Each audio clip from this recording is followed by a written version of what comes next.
Bienvenidos, bienvenidas, bienvenidos a un nuevo episodio de NEPE. Yo soy Álvaro Cobarro y hoy conmigo desde Bogotá, desde Argentina, es decir, desde el otro lado, María del Mar Ramón. ¿Qué tal? Bienvenida. Muchas gracias. Estoy muy contenta de estar acá en este podcast genial, en este podcast con video. Eso no sé si te lo esperabas que había ese vídeo. Y sí, ahora todo está teniendo video. Lo que es raro porque, y lo hablábamos un poco fuera del aire, pero en Argentina también es un fenómeno que está sucediendo, no tanto del podcast, sino del streaming. Y a mí me parece que está bueno, pero al mismo tiempo yo no soy usuaria. Sigo prefiriendo la radio. ¿Verdad? Sí, sigo prefiriendo la radio sin imagen. Hay esperanza. Yo también, que sepáis que esto es en vídeo porque lo pedisteis, que si no, nada. Yo también, es que aparte con el audio podríamos estar aquí hablando de muchas cosas tranquilamente. Bueno, que ahora lo vamos a hacer igual, ¿no? Pero además lo que tiene la radio, que a mí me gusta mucho, es esta idea de que es una voz que te acompaña y estás haciendo como otras cosas, ¿no? Que ante la imagen a veces no queda, o sea, no es igual, te pide otra atención, y a mí me gusta la compañía de la radio como la voz que te acompaña. Totalmente, es así. Y es que además luego también con la imagen, a mí no me pasa porque, bueno, ahora ya estoy acostumbrado, después de no sé cuántos episodios ya estoy acostumbrado a saber que hay un pilotito rojo ahí que nos está observando, pero yo como al principio me cortaba mucho. Cuando sabía que el episodio solo salía en audio, era como qué bien. Entonces yo estaba tranquilamente, sí, me da igual las caras que pongo, tal, no sé qué, no sé cuántos. Sí. Me da igual repetir la camiseta, ahora tengo que irme a Instagram a ver las cosas. Sí, absolutamente. Bueno, en esta charla, que pues nos hemos puesto a hablar del medio, eso me pasó ya con Juanjo, con otro invitado, que nos pusimos a hablar del mundo de la radio y de esas cosas, pero tú has venido aquí, estás aquí, como decías, fuera de micro. De vacaciones no estoy del todo, porque vienes a presentar un libro que se llama Follar y comer sin culpa, editado por Utópicas. El placer es feminista, que es... ¿Ves? Para eso está bien el vídeo. Este de aquí. Se ve. Bueno, es un libro que además se estrena aquí en España, porque ya se estrenó en Argentina, ya se estrenó hace unos años. En Argentina y en Colombia. Y este año se estrenó en México en febrero, y ahora en España en junio. En México ya va por la segunda edición. Qué bien. Sí, le ha ido muy bien. Yo la verdad estoy muy contenta con que inaugura el sello editorial de la editorial Utópicas, que es también un espacio, una librería y un espacio cultural muy lindo en México. Y a mí me pone muy contenta que el libro, que en sus primeras ediciones y los derechos para otros países lo sigue teniendo Planeta, que en España y en México pueda estar del lado de las editoriales independientes. Qué bien. Perdón, Planeta. Lo siento, Planeta. Discúlpame, Planeta. No me odies, igual tienes los derechos de todos mis libros. Claro, exacto. Sí, claro, como no es tengo... un resquicio. Es un pequeño, es una sola cosita. Así que sí, creo que eso es lindo. Yo nunca había inaugurado un sello editorial. Me parece que es como un honor. Me siento muy agradecida por la apuesta. Y me siento muy contenta de estar girando con el libro en países que no son ni el país del que soy ni el país en el que vivo.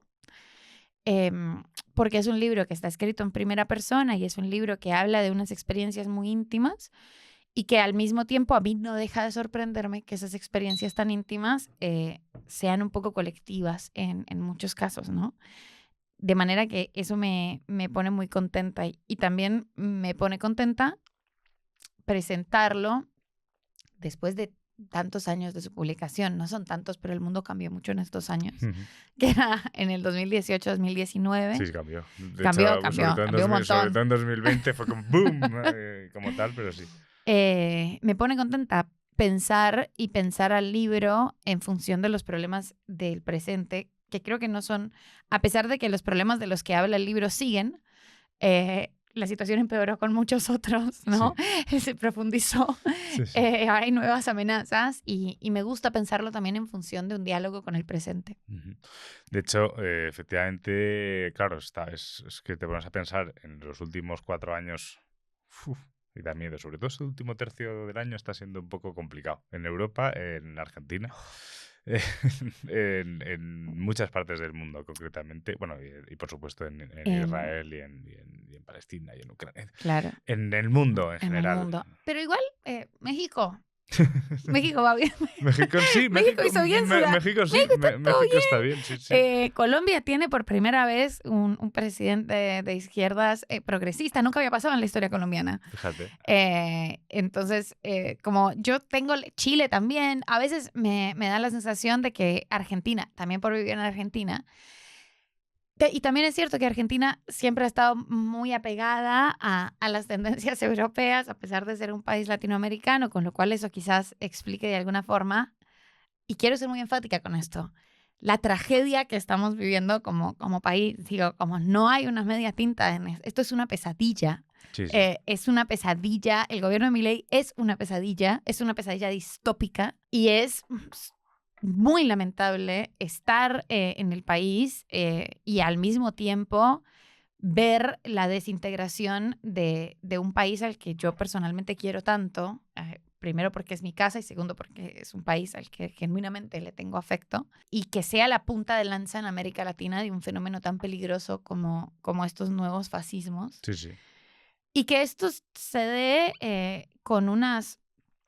Yo creo que esto nos abre una serie de preguntas que a mí me interesan mucho, más allá de las que vinimos a hablar, pero creo que son preguntas que genuinamente me interesan en estos tiempos, y es ¿cómo podemos desradicalizar a las juventudes, sobre todo a los hombres jóvenes, sí. Que son las personas que según los estudios y según las estadísticas y según la evidencia que tenemos sobre la manera en la que se está pensando la política en estos países, son las personas que están tendiendo a seguir estos movimientos fascistas, y cómo podemos intervenir esa conversación y cómo podemos tener esa conversación y cómo podemos volver a discutir y hablar, ¿no? Y ver cómo podemos despolarizar a estas facciones y volver a tener un diálogo. Y yo ahí creo, con respecto al libro, que para mí esto no era un problema ni era un tema a pensar en el 2018. Yo en el 2018 estaba convencida de que con los hombres no había que hablar. Wow, vale. Que los hombres tenían que buscar por su propio mérito, y había un ensayo que en su momento, y creo que es un buen ensayo, incluso cuando hoy en día yo no pienso lo mismo y no estoy de acuerdo con el ensayo, pero era un ensayo con el que fue que fue un ensayo interesante para los feminismos del 2018, que era: las feministas no somos las responsables de educar a los hombres. Y yo hoy en día creo todo lo contrario. Creo que sí. Y lo creo genuinamente, como creo en que es una postura política. Yo creo en la persuasión, y creo en la persuasión como una herramienta de la política, ¿no? Y creo que el feminismo es algo político. Con lo cual, si yo no salgo y convenzo a la gente de que lo que yo estoy diciendo hace sentido, va a ser muy difícil que en un mundo en el que no tengo absolutamente ningún poder ni sobre las cosas, ni sobre la plata, ni sobre nada estructural, y no convenzo a nadie tampoco, creo que eso no es una buena estrategia en términos de estrategia política. Y a mí me gusta la política, con lo cual me gusta pensarlo en esos términos. Y por eso me interesa también en un espacio que habla a varones, porque yo he dedicado gran parte de los años posteriores a la publicación de ese libro a hablar con los hombres y esencialmente a escucharles también. Me interesa el universo masculino, porque sí creo que en este sistema patriarcal, aunque quienes ponemos los cuerpos, ¿no? Y digamos, los cuerpos que reciben la mayor violencia son los cuerpos feminizados, no creo que los hombres la estén pasando bien. No, desde luego. De hecho es uno de los temas que intentamos a veces, intentamos mencionarlo bastante en el podcast, y de hecho quería cerrar yo la temporada con un episodio dedicado plenamente a eso, que es explicar cómo el patriarcado también nos afecta negativamente a los hombres. O sea, que nosotros somos también parte de eso, pero que nos hemos puesto nosotros mismos encima todo. Bueno, con el tema del sexo, a mí, ya como para entrar en materia, a mí me interesa mucho, es una discusión que me interesa muchísimo, porque yo creo que obviamente primero con las cuestiones del consentimiento, con las complejidades del consentimiento, a mí me gusta creer en que el problema con el consentimiento no es una deliberada mala intención, sino que los hombres entienden de manera muy extraña el consentimiento y porque es un concepto muchas veces difícil de comprender, y dejando como esos casos explícitamente violentos de lado, hay algo que sucede en el encuentro sexual, heterosexual, tanto para las mujeres como para los varones, y es que yo creo que se ha hablado muy poco del sexo como un espacio lúdico, Sí. de experimentación. De hecho, en el libro, o sea, yo estos días pues he estado hojeando el libro también, un poco tal, sí que llevándolo un poco hacia lo que decías del sexo como un espacio también en el que yo al menos lo he entendido así, y en este podcast lo hemos hablado infinitas veces, que el sexo siempre es una cosa de dos, bueno, de tres, en este caso vamos a hablar de dos, en el cual las dos partes se tienen que sentir partícipes, las dos partes tienen que divertirse, las dos partes tienen que comunicarse y las dos partes tienen que sentirlo y sentir ese placer de practicarlo, ¿no? Es una cosa maravillosa, pero si solo disfruta uno, porque pocas veces suele ser que solo disfruta una en el sexo heteronormativo. Tú mencionas en una parte del libro, no sé si es autobiográfico o no, pero una situación en la que una chica pues liga con un hombre en un bar, es un hombre guapo, con barba, con unos dientes preciosos, todo va muy bien, la verdad es que es buena conversación, al final se sube, pues termina la situación en casa de este hombre. El hombre, que eso sí que además me he sentido yo identificado también en esa situación en la cual el hombre deja de tener tanto interés por la conversación, sino que pasa a tener más interés por esos besos que habían empezado a lo mejor tímidamente en la calle, pero pues ya estás en casa, estoy encima en mi casa, yo me siento muy seguro, es mi casa, es mi sitio, entonces yo estoy ya, todo lo que habíamos hablado tan interesante ya lo hemos hablado, ya podemos pensar en otras cosas y en este caso, voy a personalizarlo en ti como tal, pero en este caso tú pues piensas, oye, pues yo tampoco estaba yo en ese mood, ¿sabes? Como para estar, yo prefiero seguir hablando.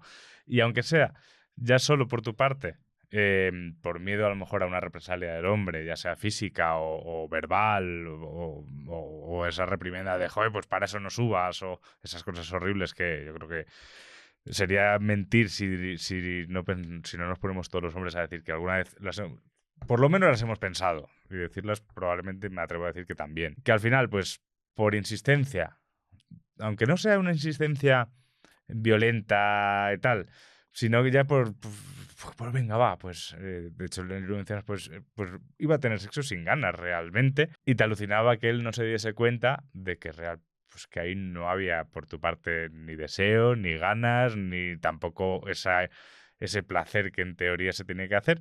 Y me gusta cómo terminas como diciendo que a lo mejor no era culpa de ese hombre, tampoco era culpa tuya. Es que a mí me gusta de ese relato, que es todo muy incómodo y al mismo tiempo me resulta bastante familiar. Y yo me centro en el endilgar responsabilidades. Yo creo genuinamente que no. Primero, que eso no podríamos de ninguna manera llamarlo abuso sexual. Me parece muy importante marcar esa diferencia. Pero que es algo raro. Es algo que queda como... Es raro, es incómodo, es consentido, pero hay una serie de situaciones y de cuestiones que se preentienden que dan la sensación de coercionar un poco el consentimiento. Pero es verdad que eso no es culpa de la parte masculina en ese relato, ¿no?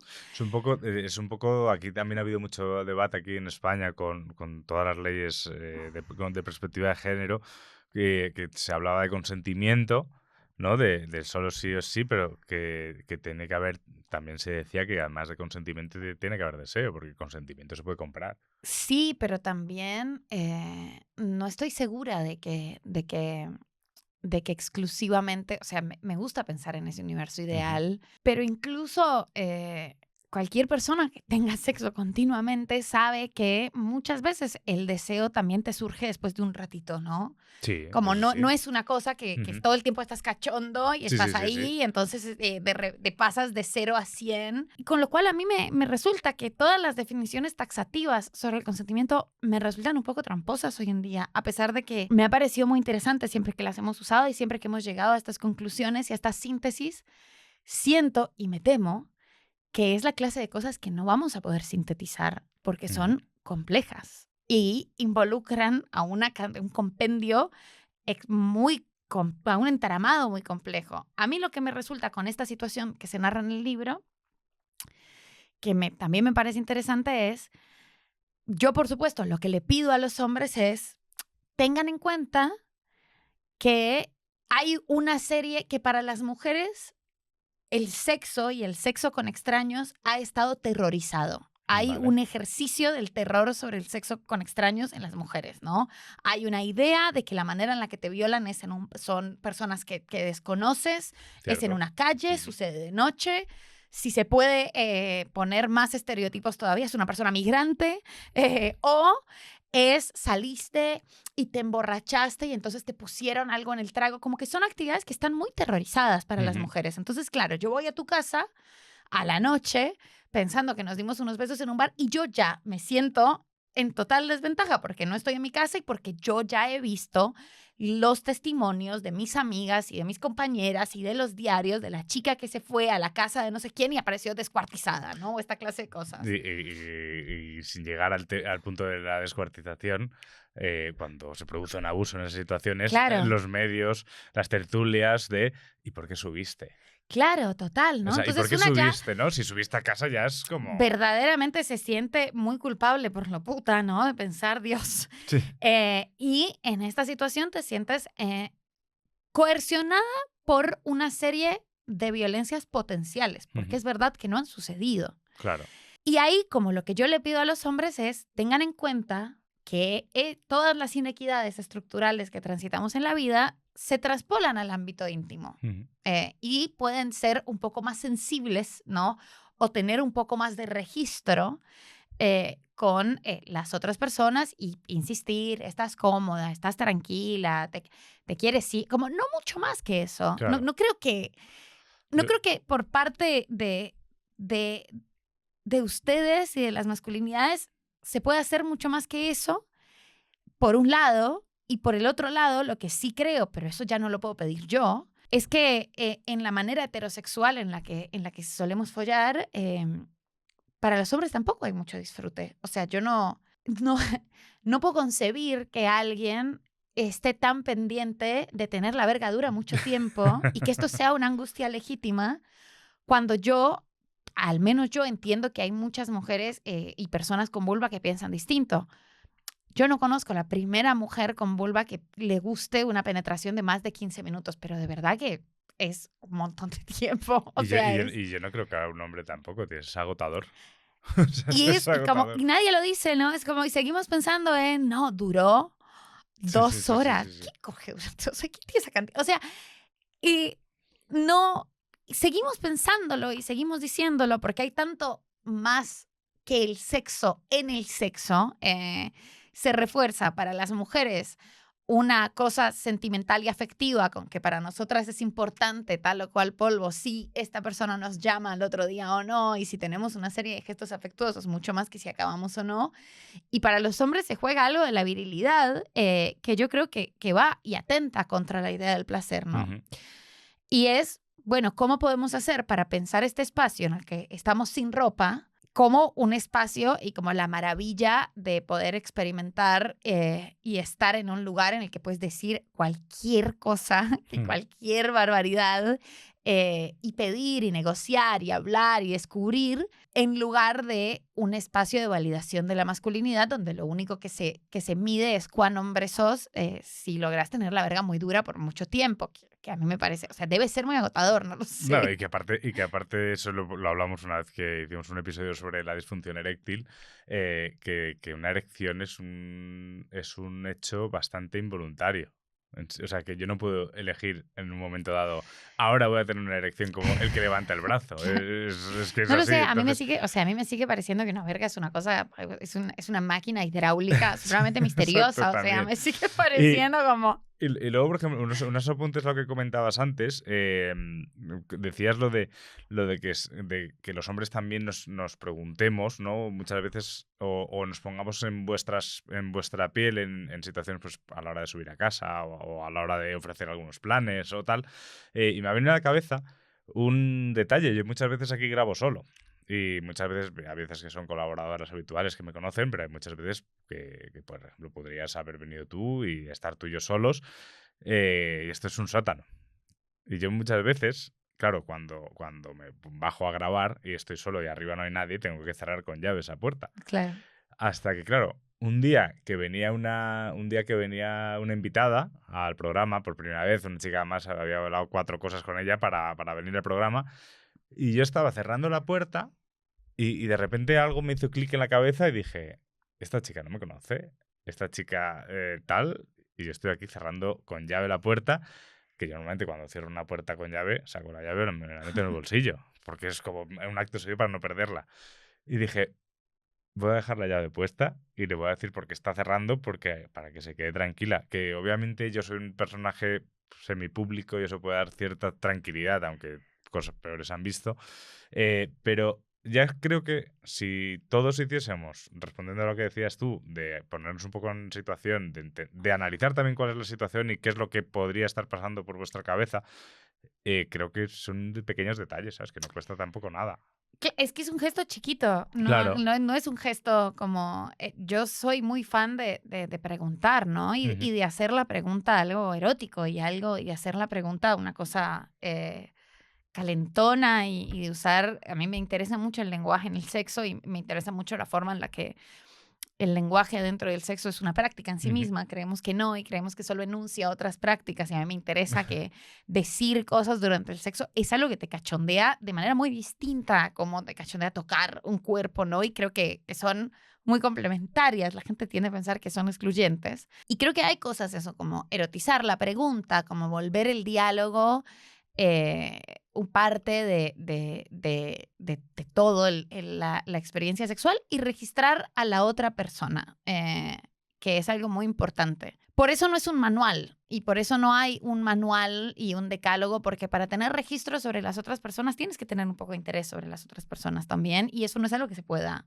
enseñar. Hay gente que simplemente no lo tiene y ya está, bueno, y uno se encuentra con gente forra en la vida todo el tiempo, pero sí como esta clase de gestos, porque yo lo que veo, y a mí me gusta tener esta postura que tengo, y es, yo no creo en que estas situaciones sean porque las personas son malas.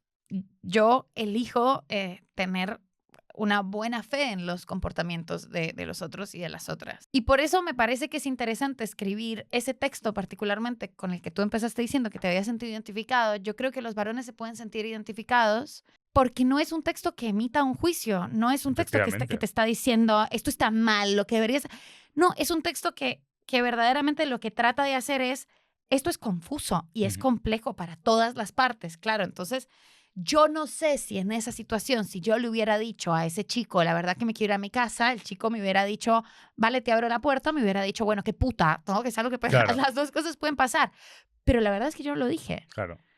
Y yo no puedo culpar a una persona por la potencialidad que tiene lo que ese cuerpo significa para mí, lo que ese cuerpo significa en el ámbito social, si yo no me comunico. Y por eso es interesante. Y a mí me esforcé porque al final fuera esto no es culpa de nadie, pero sí tenemos que hablar tenemos que hablar de esto, nadie la está pasando bien. De hecho, en el escrito ese concreto, efectivamente tú no estás echándole la culpa en ningún momento, ni le estás recriminando, es más, te estás haciendo preguntas todo el tiempo. Incluso él no se está dando cuenta de que yo no estaba lubricada, pero no es...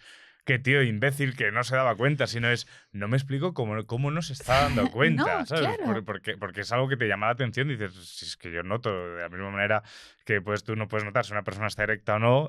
Exacto, pero también entiendo que es algo Que tampoco nos hemos puesto nosotros con lo que tampoco tenemos tanta relación, o sea, con lo que de lo que tampoco hablamos tanto, ¿no? No es algo de lo que, digamos, como hay, que se enseñe en educación sexual. Creo que hay una serie de cosas que al no mencionarse es fácil pasarles por encima, ¿no? Y ahí como que me parece, a mí me sorprende, me hago las preguntas y sobre todo me hago las preguntas de si pudiéramos hablar, si las dos partes pudiéramos hablar, ¿no?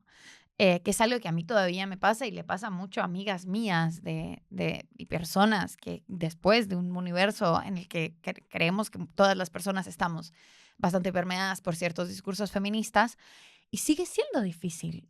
Sigue siendo difícil decirle a una persona con la que quieres seguir saliendo, no, a mí me gusta que me follen de tal o cual manera, ¿no? Y como buscar estrategias para que eso sea menos difícil, incluso cuando lo que te coerciona no es una potencialidad amenaza, no quieres hacer sentir mal a la otra persona, y entonces, ¿cómo podemos lograr que esto no sea leído como una crítica, sino como estás conociendo un cuerpo que no conoces? Lo más elemental del mundo es que le preguntes. Es que le preguntes. Total. Se gana mucho preguntando. Sobre todo, yo siempre he dicho, yo soy una persona muy vaga. O sea, me gusta muy poco esforzarme si no estoy haciendo las cosas. O sea, esforzarme por nada, básicamente. Entonces, si yo estoy dando sexo oral y encima no lo estoy haciendo bien, es como, para eso no lo hago, ¿sabes? O sea, prefiero preguntar, oye, sí, está bien. Si es verdad que a mí sí, se me sigue haciendo violento a lo mejor después de tener sexo, el preguntar enseguida, bueno, ¿qué tal? ¿No? ¿Qué tal ha estado? O sea, como sentir ese punto de... porque a mí me genera una curiosidad y es algo genuina. Que hacen los hombres, ¿no? Sí, es verdad, lo hacemos. ¿O no? Yo jamás en mi vida le pregunté a una persona que me cogí, ¿qué tal he estado? Claro. La respuesta va a ser condescendiente porque, por suerte, imagino que te has encontrado con personas que están bien educadas. Yo nunca podría hacerle sentido. Claro. No, a ver, yo intento, como que a mí me genera siempre una curiosidad genuina también de si es...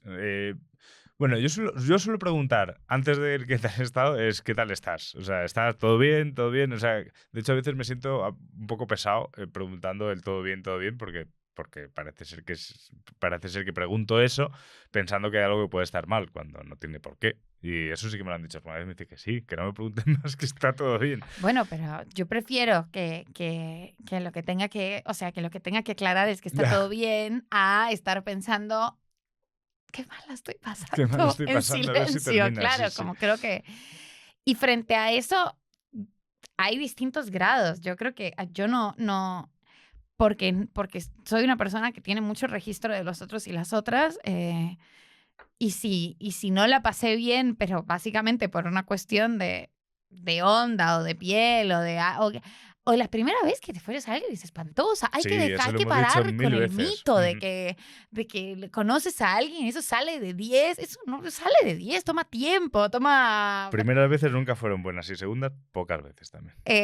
Por ahí la segunda tienes más confianza. Si te quedaste a dormir a la mañana, me parece que la mañana, la resaca, yo ya no bebo, pero la resaca de drogas, que también te pone como un poco más sensible.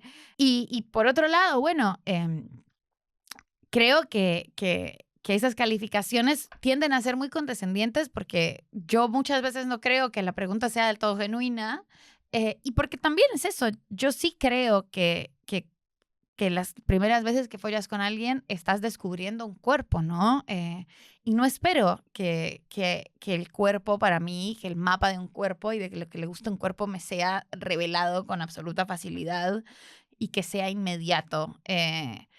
Me parece que eso también es una ficción medio extraña. Espero poder decir, poder pedir, poder replicar, poder hablar, poder escuchar, que sea divertido, y que vaya mejorando o vaya cambiando, y que vaya mutando con el tiempo, si hay tiempo, y si no, no, pues digo, ya claro. Está ahí.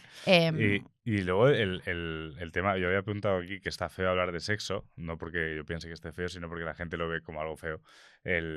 Porque además, si tú hablas de sexo abiertamente, o de lo que te gusta, de lo que no te gusta, con un hombre, ese hombre es muy probable que lo pueda leer como una invitación, cuando no tiene por qué. Sí, puede ser que estás hablando entre amigos de, oye, pues a mí me gusta esto, ¿a vosotros os pasa? Como tal, incluso a lo mejor también entre mujeres como algo que está también mal visto hacia ti. Es como, pero encima, ¿cómo vas a hablar de esto abiertamente con la gente? Eso ¿cómo lo ves tú?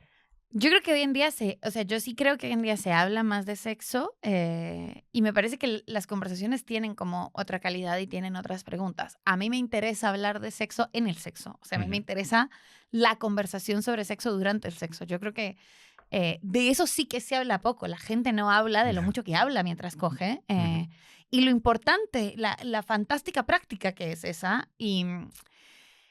Y lo genial que son prácticas como sextear y como establecer la posibilidad de la lengua en cuanto al lenguaje como una herramienta sexual. Y una persona que habla de manera cachonda de sexo es algo que de verdad creo que es una de las actividades que más te calientan para coger con otros y otras, e incluso mientras coges con otros y otras, porque es como un universo tan extenso que puedes estar teniendo y haciendo ciertas prácticas con una persona y mientras las haces, puedes estar hablando de otras. Genial. O sea, y esa construcción de la fantasía es algo que a mí me interesa mucho porque hay un pensamiento y una tendencia a pensar muy literal y linealmente la fantasía. Y yo no creo que uno necesariamente quiera replicar las cosas que lo ponen mientras se hace una paja. No. Cualquier persona que se haya hecho una paja sabe que a veces te dan ganas de hacerlas, pero que probablemente si la cosa fue muy rara y lo que te puso extrañamente con el ordenador abierto la secuencia de ¿por qué me está gustando este video de cogerte autos? No sé, algo raro y bizarro. Sí. Y eso te pone un montón y apenas acabas, es muy probable que eso se diluya. Sí, como que es una cosa que al final son pensamientos. Y hay una idea, a mi juicio, muy simplista de culpar a estas formas o a este prejuicio que tiene la gente sobre el porno que ve la otra gente, que yo también creo que es cero lineal. El porno que ve la gente es un universo de lo que sabemos muy poco y hay muy pocos estudios serios. Y a decir, bueno, esta persona buscó un gangbang, violador, ¿no? Claro, igual violador. Y a mí me interesa elaborar más sobre eso. Yo no estoy tan segura de que la fantasía sea algo, de que la fantasía con la que nos hacemos la paja sea lo que queremos replicar en las actividades sexuales con otros y otras. Y me parece que ese territorio de la fantasía ha sido súper demonizado. Yo, por ejemplo, a mí hace tiempo que a mí me pasaba una cosa, que yo pues al final el consumo de pornografía, tampoco es que me preocupe mucho el argumento de la película, ¿no? O sea, es como, pues lo que quiero ver es porque me gusta este tipo de cuerpo, me gusta esta actriz, o me gusta la forma en la que presenta, o la forma en la que se están relacionando esas dos personas. Claro, hasta que un día me he dado cuenta que yo me ponía a ver los títulos luego y decía, joder, pero ¿qué voy viendo esto yo? Pero si a mí esto, la relación familiar que tengan estas dos personas me da igual, ¿sabes? Pero era porque a lo mejor me gustaba el tipo de chica en el que salía en ese vídeo. O sea, pero bueno, eso te pasa en algún momento y a veces también te pasa, o sea, a mí me pasa con la pornografía que me resulta muy curioso la manera en la que los estímulos sexuales que me ponen cambian a lo largo del tiempo y hay veces hubo épocas en las que lo que me gustaba ver era una cosa súper, como que me interesaba exactamente el momento de la genitalidad, así, cuando veía más pornografía de chicas, entre chicas, ¿no? Y como una cosa súper sexo oral absoluto y algo. Y después me fui dando cuenta de que a veces me calentaban también ciertas cosas de otros videos en los que lo que me calentaba era la voz de alguno de los personajes y la manera en la que le preguntaba a la chica ciertas cosas, ¿no? Y que me pone durante una época y después puede que sea totalmente distinto. Y como ese bucear sobre la fantasía, A mí me parece, o sea, me parece que es una de las grandes maneras de interpretarlo y de tomarse con curiosidad los estímulos sexuales y también de poder entender y escindir la fantasía de las prácticas que nos interesan con otros y otras, cuando a veces queremos llevar las fantasías adelante y entonces llamamos a otros y otras a esta fantasía a ver si les gusta, si los pone, si no los pone y demás. Cuando estamos realizando ciertas prácticas sexuales y nos gusta hablar de otras y nos pone a hablar de cosas que no necesariamente queremos hacer, porque hablar en sí mismo es un hacer, y todas esas cosas del mundo del sexo y la verbalidad, que eso sí que me parece que está subexplorado y que es muy genial. Fíjate que a mí me pasa que yo tengo un programa de sexualidad en el que hablamos de sexo, en el que yo cuento cosas que me pasan durante el sexo, pero luego cuando a mí me pide alguien que hable durante el sexo, como que me corto muchísimo. Incluso cuando hago sexting con alguien, ¿Y cómo haces sexting? me cuesta mucho ser explícito. O sea, en el momento en el que me preguntan, ¿y qué me harías? Me quedo así como bloqueado, es como, no voy a decir te follaría, o te la meterías. Debe ser muy metafórico. Sí, o sea, claro. debe ser interesante por lo metafórico, Claro, me parece. quiero buscar, o sea, como que me gustaría. Bueno, son recursos. Pero luego que me pasa, pero incluso durante el sexo, ¿no? O sea, cuando a veces me han dicho, dime no sé qué, es como, mierda, ya me he bloqueado, he perdido el punto, ¿sabes? Como tal. Pero bueno, son cosas que al final yo creo que también me puede pasar, pues que me puedo sentir ridículo o puedo decir, a ver si le voy a decir algo que le ofenda o como tal. Sí, no sé, a veces lo pienso así. Soy un poco inseguro en esas situaciones. Entonces, pues como que me cuesta a veces verbalizar, ya que estábamos hablando de eso. Bueno, lo que pasa es que me parece que sentirse inseguro o insegura es parte de el enorme ejercicio de vulnerabilidad que conlleva follarte a alguien, ¿no? O algo a lo que le pasamos por encima, supongo que para poder llevarlo adelante, pero hay una exposición y hay una vulnerabilidad fuera de la violencia, digo, viviendo en un mundo en el que eso no existiera. Y eso también es lo bello, la posibilidad del ridículo. Sí. Y es muy genial. A mí me pasaba con las... Recuerdo en una época en la que cuando lancé el libro hice un par de talleres al respecto. Estaba muy interesada en ese momento en el universo sexual de las personas. Y uno de los talleres era para hablar de las inseguridades en el sexo. Entonces, era un taller en el que había mujeres y varones, casi por igual proporción. Y entonces yo les dije, bueno, ¿cuántas veces no han querido follarse a alguien porque se sienten inseguras con algo de su cuerpo, ¿no? O con algo, o sienten que a las mujeres les pasa mucho que no están depiladas. Y sigue pasando. Sí, sí. Y entonces, no tienen una cita, no se van con alguien, no se follan a alguien con quien quisieran estar. Y era, bueno, que se hagan a un lado las personas que sí, las personas que no. Y las mujeres todas dijeron que sí, que muchas veces, y algunos hombres. ¿Cuántas veces cuando coges con alguien por primera vez, se te quitó el deseo sexual por algo de su cuerpo que no te imaginabas o que no, eso, que no te imaginabas? Pues muchísimas. Bueno, tampoco, sí. ¿Pero que dejaste de coger? No. Nunca. No dejé de coger, ¿Por qué? coger. No sucede así. A lo mejor sí que no volví a repetir. Por supuesto. Eso sí. Pero fue como decir, ostras, esto no me lo imaginaba. Esto no me lo imaginaba, pero estás ahí, estás absolutamente caliente, como... Claro. El estímulo sexual pasa por otro lado. No sabemos cuál. O sea, y es lo lindo, hay algo extremadamente misterioso de por qué nos calienta lo que nos calienta. Y a mí me parece que es tan bello como que todavía no sepamos cómo se reproducen a ciencia cierta los tiburones blancos. O sea, estamos en el 2024, deberíamos saberlo todo sobre el mundo. Y sin embargo, todavía hay algunas cosas que nos resultan misteriosas. ¿Por qué nos pone lo que nos pone? Hay algunas intuiciones, puede haber algunas intuiciones psicoanalíticas, puede que no. Y es una actividad que a mí no me resulta interesante rastrear de dónde. Me resulta maravilloso lo misterioso que es y todos los estímulos que juegan cuando estás cogiendo con una persona o con varias y estás ahí y poco importa. Y poco importan esas cosas que nos preocupan fuera del sexo y que verdaderamente nos preocupan. Hay algo que pasa ahí que es lo interesante. Y a lo mejor puede ser que también este punto de descubrimiento, esta cosa de experimentación, que pues yo creo que todos y todas hemos pasado también de pequeños, pues cuando pues de repente, uy, esto cómo me gusta tocarme por aquí, y de repente, ¡pum!, magia, y ya nunca más paramos. ¿Crees que todo eso se ve a veces lastrado o nos impide hacer todo eso?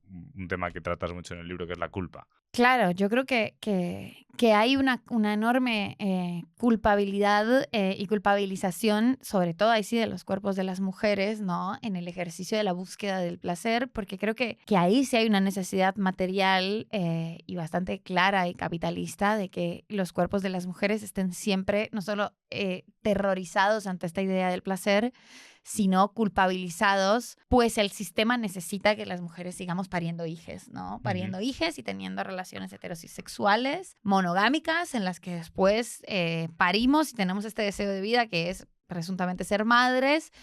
Y se necesita esta idea reproductiva en la que todo el deseo que nos han enseñado y todo el deseo sexual que se nos ha dicho es para satisfacer esta necesidad reproductiva, ¿no? Entonces, todo lo que no sea reproductivo, que es básicamente lo bueno, que Sí, es básicamente, efectivamente, es todo lo demás. es todo lo demás, que es lo bueno, Sí, sí, sí, que sí. es lo rico, en el mejor de los casos ha estado invisibilizado y en el peor de los casos, que también es el verdadero, ha estado terrorizado, censurado, hay culpa.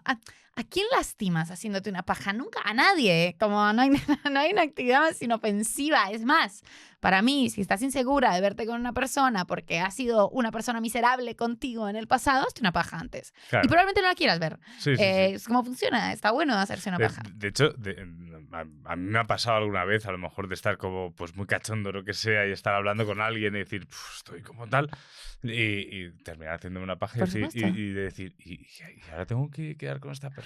Qué pereza, ¿para qué? Uy, no puedo, vaya por Dios. Pero es verdad, se arreglaría mucho el mundo si todos nos hiciésemos más pajas. Bueno, ahora un ministro de Economía, un exministro de Economía en Argentina, que es una persona que yo no termino de odiar, digamos, no está del lado de los malos, pero tampoco de los buenos, dijo hace poco en un podcast que muchas veces, no, mentira, no sé si lo dijo hace poco o lo dijo hace mucho tiempo, pero se reflotó hace poco y confesó que muchas veces cuando tenía que tomar decisiones muy importantes sobre la economía del país, se hacía una paja antes. Bueno. Y me pareció una buena idea. O sea, le tuve muchísimo más respeto por esa declaración que por el resto de su gestión. Dije, bien ahí, Martín, esto puede ser una buena herramienta. Y creo que eso, ¿no? Como que si queremos satisfacer a un sistema que necesita de los cuerpos de las mujeres como cuerpos que se reproducen y que después cuidan y nutran los sistemas de cuidado y de trabajo no remunerado encubiertos bajo la sombrilla y el paraguas del amor, pues todo lo que pueda ser emancipatorio de esa única y exclusiva idea es peligroso para ese sistema, ¿no? Y por eso creo que la culpa es una herramienta muy eficiente para garantizar la continuidad de ese sistema y también esta sensación de tener un cuerpo, de habitar un cuerpo que desconoces, que solo existe para otro, que es un varón heterosexual y que otro es el que te enseña a ti sobre tu propio cuerpo porque nadie te dijo que te hicieras una paja antes. Pero sí te dijeron que era muy importante que perdieras la virginidad con alguien a quien amabas, ¿no? Y que descubre un cuerpo. Y es una idea que hoy en día nos resulta muy estúpida, pero yo no tengo 70 años, tengo 32, digo, como es algo que hace 10 años era bastante razonable pensar que el único descubrimiento de los cuerpos de las mujeres los podían hacer los hombres con los que presuntamente tenían que estar en pareja. Y es gracioso porque funciona de manera bastante literal sobre cómo deben ir las vidas de las mujeres en un mundo muy patriarcal. Dicho en las maravillosas redes sociales, que por cierto, @estornepe, que no lo hemos dicho al principio, ya la conocéis, y @utópicas ediciones, podéis ahí también coger el libro de María del Mar, que no olvidemos que venimos también a esto. En uno de los clips que subimos hace unas semanas, hace ya bastante, de hecho hace bastante tiempo, y sigue siendo de los clips que más comentarios recibe, fue uno con una sexóloga, con Mara Mariño, que ya ha venido 2 veces aquí al programa, en el que hablábamos de lo que, aquí en España se llama kilometraje, no sé si en Latinoamérica también. No. Pero supongo que entiendo la idea, la cantidad de parejas sexuales que has tenido. Efectivamente, el body Ok. count, ¿no? Sería como el término más internacional. Que es un clip en el que ella dice que, pues, que dejemos de hacer eso, de hacerte valer a ti más o menos según las personas con las que hayas estado y yo más, sobre todo yo, si está con más valgo más y si tú has estado con más vales menos, ¿no? Y casi todos los comentarios, la mayoría de hombres, para qué negarlo, es su argumento estrella es, claro, como vosotras lo tenéis más fácil, no tiene ningún mérito el que os acostéis con más hombres, en cambio nosotros lo tenemos más difícil y sí tiene mérito. A lo que las respuestas siempre son, pero chico, pero deja de valorar a alguien con las personas que ha estado. Si es que no es una cuestión de mérito, de mérito, ¿no? No, y es un argumento que supongo que, y yo lo he leído varias veces recientemente, pues me preocupa, o sea, por supuesto que lo vinculo al resurgimiento de los incels. Lo he leído más como castigo de las parejas sexuales de las mujeres, ¿no? Jamás en mi vida le pregunté a alguien con cuántas personas había No, claro. estado. Me lo preguntan y no puedo responder. No sabría ni cómo. Yo tampoco. Como no, ¿va? No, claro, Como- es como, ¿y qué más da? No Es como sé, tal. no sé. Luego, ¿Desde cuánto? O sea, las veces sí. en las que me hice una paja delante de alguien y con alguien y sexté, ¿cuentan? Eso- Supongo que no cuentan para una mecánica tan tonta de tener que supongo que lo único que están contando son las penetraciones, lo que me parece todavía más triste. Efectivamente, claro. Porque luego también otra de las frases estrella de ese bueno, de los incels y de ese clip concreto también es que como dicen, una llave que abre todas las puertas es una llave maestra, en cambio una puerta que se abre con todas las llaves es una puerta que no vale para nada. Esa es otra de las cosas que dicen. Nunca había escuchado. Claro. Bien. Dices, a ver, Las mujeres como puertas, claro, versículo 1. porque la llave Entiendo. porque la llave es lo que se introduce en la puerta, Claro. ¿no? Entonces, yo siempre a esa gente le he dicho que nuestra polla no es una llave. No es una llave, ¿no? Ni la vagina de una mujer es una puerta, básicamente. Es una cerradura. Me parece gracioso. Sí es algo que he leído últimamente, o sea, que he vuelto a leer últimamente, que me sorprende. Pero bueno, supongo que también están estas narrativas. Supongo que, y supongo que tiene que ver, y es algo que yo no sé porque no me fijo y ahora escribo ficción, con lo cual, por suerte, no estoy tan atenta a los temas de actualidad, que la actualidad está muy mal, pero la gente coge menos. Los jóvenes Sí. cogen menos, ¿no? Es algo que pasa, es la estadística lo estuvimos que hablando hace unos programas, efectivamente. las personas follan, las personas jóvenes follan menos. Sí. Y no tengo una hipótesis, voy a escuchar el capítulo de este podcast sobre eso. Pero sí creo que hay una vuelta de ciertos discursos y tiene sentido pensarlo también en un momento en el que las juventudes, los varones jóvenes se están volcando tanto hacia los fascismos que esta narrativa incel también se mezcle con estas formas hiperconservadoras de pensar el sexo. Uh-huh. Y que bueno, que eso esté volviendo a ser uno de los temas. Mencionabas al inicio del programa un poco también de esos hombres, esos chicos jóvenes que se están acercando hacia la extrema derecha. De hecho, aquí hace nada fueron las elecciones europeas y muchos de los comentarios que se volcaban en redes también es si eso que no han votado aún los hombres de 16 años, porque ves TikTok y te echas a temblar. El reflexionar, también había gente pues, que decía que la solución no tiene que ser hacer influencers de izquierda súper progresistas, porque tampoco sería eso, sino tal. O sea, obviamente aquí hay un debate larguísimo que es para otro episodio seguramente, pero si volvemos a la culpa, a ver qué te parece porque lo estaba yo también mientras hablábamos, ¿no? O sea, la culpa ha sido históricamente una herramienta en la cual las mujeres también se utiliza la culpa como herramienta de control. Por supuesto. Lo que estaba hablando hace un momento. ¿Cómo podrías, o sea, a lo mejor, creo yo, que si utilizásemos la culpa, no sé si sería efectivo o no, para explicarle también a los chicos jóvenes, bueno, y a los no tan jóvenes, ojo, aunque también supongo que las bases es donde hay que incidir también más, para que sintamos también nosotros esa culpa. O sea, para que nosotros también sintamos no esa culpa de ver el sexo como algo como algo que se tiene que ver de forma conservadora, ¿no? Pero sí esa culpa de sentir que a lo mejor el hecho de que tú estés pensando que una mujer vale menos porque haya estado con más personas es, tío, ese pensamiento que es de es de ser idiota. Entonces, sentirte como un idiota. No está mal sentirnos como idiotas de vez en cuando. Sentir esa culpa de a lo mejor, ostras, a lo mejor insistí demasiado. ¿Sabes? No sé si Sí, me sí, estoy... no, pero es que esa culpa existe. Yo creo que no se hace sentir lo suficiente. O sea, yo no estoy en contra de la culpa como concepto, ¿eh? Ujú. A mí me parece bien que si tratas mal a una persona, te sientas Claro, mal el otro día. efectivamente. O Sí, sí, sea, sí. me parece genial que lo Claro. hagas. Y de hecho, qué mejor, si sientes culpa, ¿por qué no la llamas y le pides disculpas, no? Exacto. ¡Wow! Buah, Eh, magia.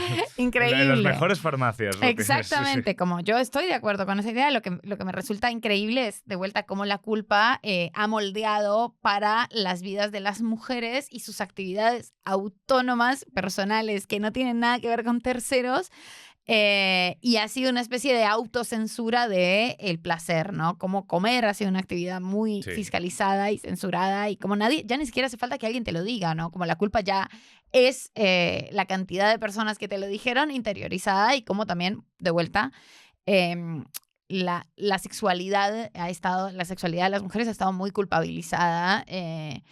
Al margen de que haya sido una relación consentida, digamos, no es que te sentiste mal porque le dijiste cosas horribles a la persona a la que te follaste, sino porque te la follaste y te parece que las mujeres, en tu fuero interno, sin que nadie te lo diga, te sientes un poco culpable porque muchas veces te han dicho que no deberías follarte a la persona a la que se te pinta, sino a la persona a la que eliges y que te elige. Bueno, entonces a todos estos discursos heterosexuales. Yo creo que a los varones debería darles un poco de culpa cuando tienen comportamientos que pueden detectar como comportamientos, ni siquiera te digo violentos, ¿no? Como comportamientos directamente maleducados durante el sexo. Y creo que para que ese sistema se pueda generar y de verdad sientas culpa al respecto, tiene que quedar claro que eso no es un comportamiento ideal. Claro. Y toda la sociedad tiene que decirte que esto no es un comportamiento ideal. Y yo no estoy segura de que estemos cerca de eso porque toda la sociedad representa la sexualidad como un lugar donde la voluntad de los varones es ultra avasallante, no hace falta que preguntes, no hace falta que digas y además todas quieren follar contigo de alguna forma, ¿no? ¿Por qué? Pero yo creo que estamos avanzando hacia estas conversaciones y estamos avanzando en estas conversaciones a las personas a las que nos interesa tener sexo de una manera placentera. Me preocupa que a muchas personas no les interesa tener sexo de una manera muy placentera. No. De hecho, yo hace tiempo me acuerdo que estuve con una relación esporádica con una chica a la cual, como una cosa que como que me dejó muy parado, que fue que me dijo que ella entendía el sexo como una cosa que es pleno disfrute para los hombres y así es como lo había experimentado siempre. Es más, que ella además se sentía muy culpable a la mañana siguiente después de tener sexo con una persona que apenas conocía. Muy, muy culpable.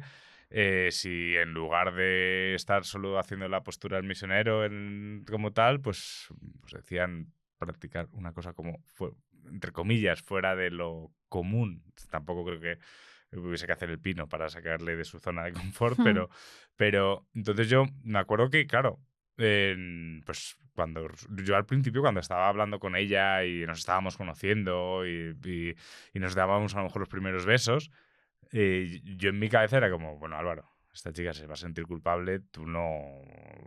O sea, da igual, o sea, te estás besando, luego te irás y ya está, ¿no? Hasta que pues la cosa se fue adelantando, y ella era que no suba a casa, y yo, pero ¿estás segura? ¿Estás segura?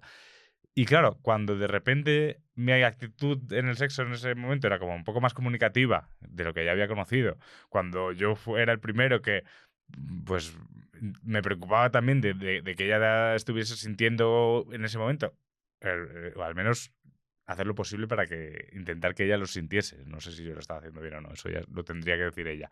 Pero ella luego sí que me decía, pero ¿por qué? O sea, por ejemplo, ¿por qué me has dado sexo oral? Y, ¿por qué no? Porque tú no sientes nada, ¿no? Y yo, bueno, pero yo te estoy viendo disfrutar, o al menos creo que estás disfrutando. Ya, pero tú no sientes nada. Y digo, ¿y tú si me das sexo oral a mí, qué sientes? Claro. Nada. Y yo, pues eso es un problema. O sea, yo al menos como leo ese punto es como que yo siento placer de darte placer. Y creo que por eso lo hago, si no, no lo haría. Y tener esa conversación con ella, que efectivamente al día siguiente se sentía culpable, cosa que me dio también mucha pena de decir, joder, pues si lo hemos hablado todo, si no has hecho es que no has hecho nada malo.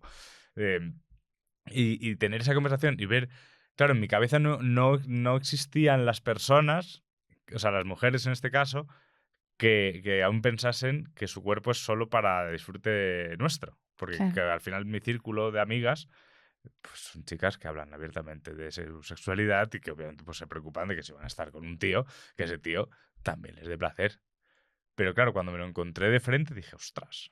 Y seguro que pues, no me lo he encontrado más, pero está mucho más presente en la vida de todo el mundo. Sí, yo también creo que está muy presente en la vida, pero también es cierto que siento que los círculos por los que nos desenvolvemos son círculos donde las narrativas progresistas y las narrativas feministas obviamente han hecho que sea más difícil encontrarlo, pero también es cierto, uno no escucha de eso. Yo tampoco creí que Milei fuera a ganar la presidencia, con lo cual verdaderamente No, no sé, yo no tampoco. sé.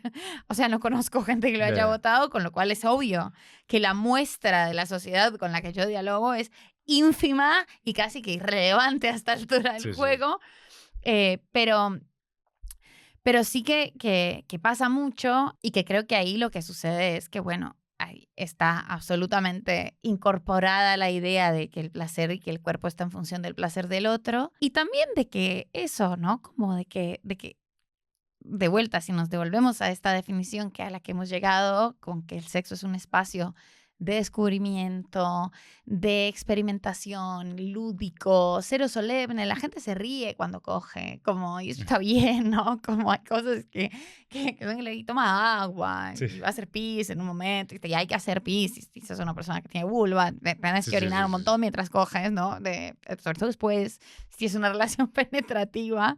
Y creo que toda esta visión de follo para gustarle a un tipo, y entiendo que la manera en la que a los tipos les gusta follar es solo esta, es toda problemática. Primero, yo no estoy segura de la hipótesis, de la hipótesis de que haya una forma en la que a los varones heterosexuales les gusta follar. Tengo un estereotipo en la cabeza, por supuesto, Sí. se me viene el estereotipo en la cabeza, que es el único que ha sido representado, pero no podría asegurar de ninguna manera que eso sea universal. Y esta lógica de, bueno, mi cuerpo está para satisfacer y no para experimentar y para que también lo complazcan y le den placer. Y entonces, claro, con las situaciones de sexo oral pasa mucho como esta confusión. También como estas discusiones feministas, ¿no? De, ¿pero vas a chupar una polla siendo feminista? Pues sí, obvio, ¿no? Como me pone ver a la otra persona disfrutar, me gusta ver a la otra persona disfrutando. Y puede que no me guste, y bueno, no me gustará y no lo haré, digamos, ¿no? Como hay, no me parece que sea esta cosa como este delito, porque creo que se negocia sobre el placer. Cuando tenemos un espacio de diálogo y a alguien le gusta algo que no va en detrimento de tu seguridad ni de tus preceptos morales, que a ti no te pone tantísimo, pero que bueno, le gusta, no sé, a la gente a la que le gustan los pies, qué sé yo tengo una relación supremamente indiferente con mis pies. Sí, yo también. De hecho, a veces me olvido que están ahí. Claro, es una relación indiferente, pero si a alguien con quien estoy le ponen los pies, bueno, estarán más presentes los pies. Digo, no es algo que necesariamente a mí me ponga muchísimo, pero es un punto de negociación al que claramente podemos llegar. A ti te pone incómodo hablar o no te pone incómodo, pero Me ruborizo. te ruboriza. Bueno, intentémoslo y no será lo que te pone, pero la otra persona la pone, ¿no? Claro. Y hay como esta instancia de negociación que para mí tiene mucho que ver con el consentimiento, que no es fácil y que tampoco nos salvaguarda de todas las cosas, ni de todos los males, ni tampoco nos salva de polvos que simplemente no son buenos porque no lo son. No follamos como nos gustaría con todas las personas, incluso cuando todo está bien. Hay cuerpos que no te ponen tanto, no tienes tanta química sexual, eso pasa. Y hay días que tú misma o tú mismo no estás. No estás en el mood y ya no está. es el ¿sabes? fin del mundo, Claro. y no es el fin del mundo que no quieras coger con otra persona. Tampoco es el fin del mundo que no le gustes a alguien, ¿no? Pasa eso, porque a ti tampoco te gusta todo el mundo, ¿no? Y es como una idea de esta persona es mala. No sé, hay gente a la que uno simplemente no le gusta y ya está. Pero sí creo que se nos ha perdido, como que es importante recuperar o retomar esta idea de que el placer lo negociamos, lo hablamos, hay cosas que te ponen más a ti, cosas que me ponen menos a mí, pero que lo hacemos porque es un espacio de experimentación, es un espacio lúdico, es un espacio de diálogo en el que surgen como estos momentos en los que, por supuesto, disfruto de ver que la otra persona está sintiendo placer, si no, no cojo directamente. Pero es curioso, esto no está tan extendido y a mí me parece que hay un asunto que me llama la atención y es, bueno, cuando se habla de por qué las mujeres fingimos orgasmos muchas veces, pues obviamente para mí la explicación más sencilla es porque es la manera más fácil de acabar con una relación sexual. Y no significa ni siquiera que le haya pasado mal en una relación sexual, pero ella acabé ya hace un rato en otra cosa y bueno, ya vamos un rato, quiero ver Netflix, no sé, o no está mal. Y hay algo de eso, hay una cosa buena y una cosa mala sobre esa verdad. La buena es, la mayoría de los hombres se preocupan de alguna manera o les interesa el placer sexual de la otra persona, ¿no? Y el orgasmo, como esta idea súper orgasmocéntrica del sexo, está bien, eso ya es una discusión más profunda, pero los hombres les interesa el orgasmo, supongo que ahora se sienten más validados dentro de sus masculinidades, no solo porque se cogen a una chica, sino porque además la hacen acabar. Y eso no es lo más ideal, pero hemos avanzado de los 60s y los 70s, donde solo valía que te la cogieras y de resto no te interesaba. Exacto. Lo malo es, bueno, muchas veces no tienen mucha idea de cómo se hace. Claro, muchas veces es y un no, poco... Claro, y no están dispuestos a escuchar y además... Pero nos vamos acercando, hemos avanzado un poquito, al menos es una preocupación. Sabemos que existe, claro. O sea, que los hombres sabemos que existe y que aunque sea egoístamente por validación propia, en plan de... Bueno, no importa, no todo tiene que ser... Claro, no son todo, buenas reseñas en Google, ¿sabes? No todo tiene que ser por las motivaciones más altruistas y correctas, o sea, está bien. Sí, es un poco hilar un poco, ¿no? Cuando a lo mejor yo a veces lo pienso... Bueno, es una gilipollez de ejemplo, pero a veces lo pienso cuando una empresa de estas multinacionales grandes hace una donación que tú sabes que es para desgravarse impuestos y que después de eso han deforestado la mitad del Amazonas, pero luego yo a veces lo pienso y digo, a ver, sé por qué lo hacen, pero en el fondo que hayan donado eso para esos niños enfermos está bien. No todo, claro, no todo tiene que tener motivaciones altruistas. Así que si los hombres lo hacemos así de esa forma, pues bueno, eso que os lleváis, a veces, pocas, pero a veces. No sé cuánto tiempo llevamos, creo que llevamos bastante. Un buen rato. Un buen rato. No sé cuánto tiempo te queda por aquí por España. Ya mañana me voy a Barcelona. Hoy es la última presentación aquí en España. Ni vale decirlo porque esto va a salir después. Por la magia del cine. Así que no hace falta que vengáis. Pero mañana voy a Barcelona y tengo ahí otras presentaciones durante el fin de semana. Y ya, pero he estado muy contenta. A mí me gusta muchísimo Madrid. Es una ciudad muy buena onda y una ciudad linda para caminar. Y además me ha alegrado mucho venir a trabajar y poder conocer el circuito. Y poder conocer a compañeras y colegas y también como lo que está pasando en la literatura y demás, como siempre es muy genial, así que me he sentido muy bienvenida. Pues nada, y aquí pues te hemos abierto las puertas de este pequeño estudio. Es muy lindo el estudio. De Nepe y bueno, nos recordamos que ha venido y estar por aquí de momento. Cuando salga esto el lunes seguirás en Barcelona, ¿no? Yo creo que sí, estará en Barcelona. Sí. Pues si estáis en Barcelona. a presentar Follar y Comer sin culpa. Creo que ya está en toda España, ¿no? Me parece que sí. Bien. Ya está listo, pues entonces ya.